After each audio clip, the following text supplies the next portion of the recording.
So why did I choose to have no dialogue at all, no talking, no speaking, no words in my latest film, Dreams of Paper and Ink? So this decision happened near the start, sort of before I wrote the script, and I just made this big family adventure, American-sounding film. We shot it in Australia, but we made all the actors speak with American accents because we believed that it would have a bigger audience, which it did, and it worked. We got the film out and about internationally. It's been on Fox Asia, it's been on TV in the States and in Australia, and out on DVD all over the place. And that decision took a while to make. That was a hard decision to decide to have all these actors in this family film be American. And there was a day where I remember I had to make the decision. And it was kind of like, well, what do you want to do, Glenn? Do you want to have these actors be American or Australian? And it was so tempting to have them Australian because that's who they were. Everyone had Australian accents very easily, but we did prep them and practice for them to have these American accents because we really did believe that that would help the film sell, which it did, I think. I'm pretty sure that's the reason it did as well as it did.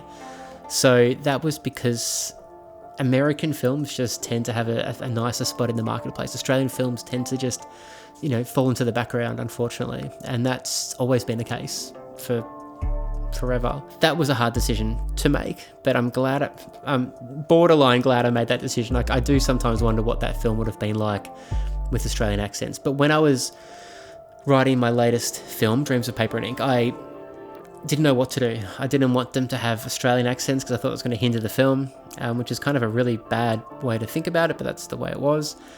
And I didn't want to do American accents again because I knew that Australian actors, we somewhat struggle with these accents to portray American people. So I was sort of stuck with that. And then every time I thought about any sort of dialogue in the film, it just wasn't working. And I remember going for lots of walks. I like to go walking when I'm writing scripts. It just sort of, clears my mind. I'm just focused on ideas, and all of a sudden ideas pop into my head when I'm walking. So walking's a really good thing to do. If you're writing a script, walk a lot.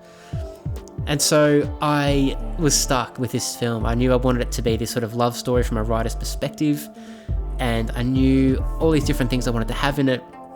I knew the ending I wanted to have in this film. And then all of a sudden, I remember exactly where I was. I was just up the street, across the road, and I just crossed the road, and I thought to myself, what if they just don't speak at all? What if we never hear a word they say? Yeah, that's good. That works really well.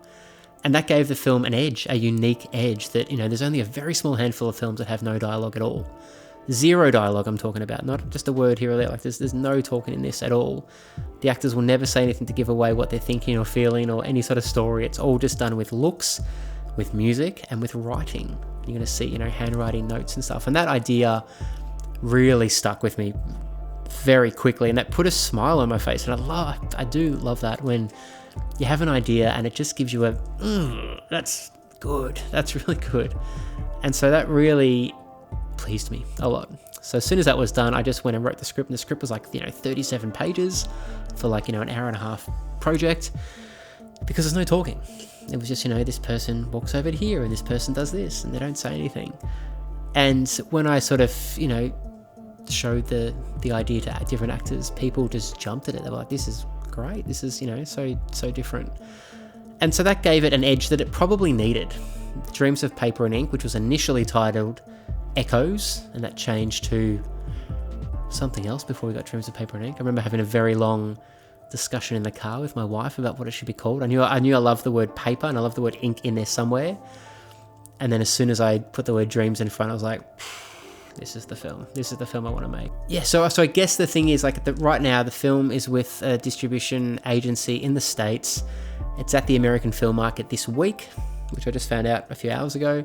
So fingers crossed that someone picks it up and someone sees it and someone gets it. I know that when people do watch it, they like it.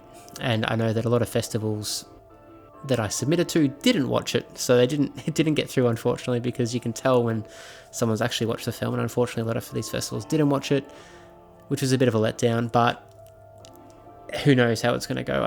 I know for a fact that people I have shown it to really got it, especially males, which was interesting because it was written from a male's perspective, and I think a lot of people, especially young males, are like my age, or 30s, if not 40s, really relate to the story a lot, which I didn't expect necessarily. I thought people would just enjoy the cinema of it. It's got a very nice cinema tone to the film. It's all about it's about the angles, it's about the camera work, it's about the movement and the music and the emotions.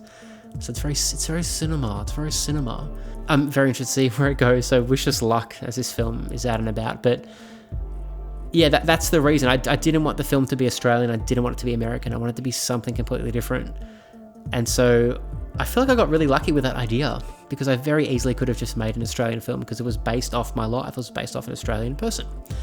So we got super lucky. Well, I feel like I got lucky with that idea, because that's really something that pushed me forward creatively to make something really unique that I may have missed. I may have totally missed out on it. I do remember something that somewhat inspired that. Mel Gibson was interviewed for one of those roundtable sessions. He's one of my favourite directors of all time.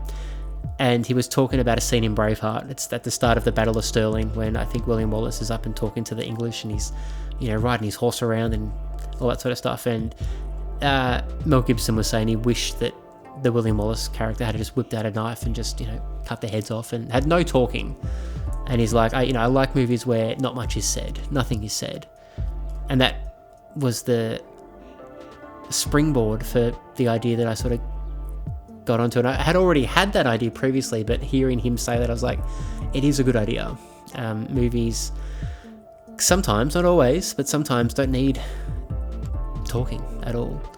So I will see how this movie goes. If you haven't followed us on Facebook, you can check out the Dreams of Paper and Ink Facebook page. If you haven't liked or subscribed this channel, please do. And I'll be chatting about some more random stuff later on. So thanks for watching very much.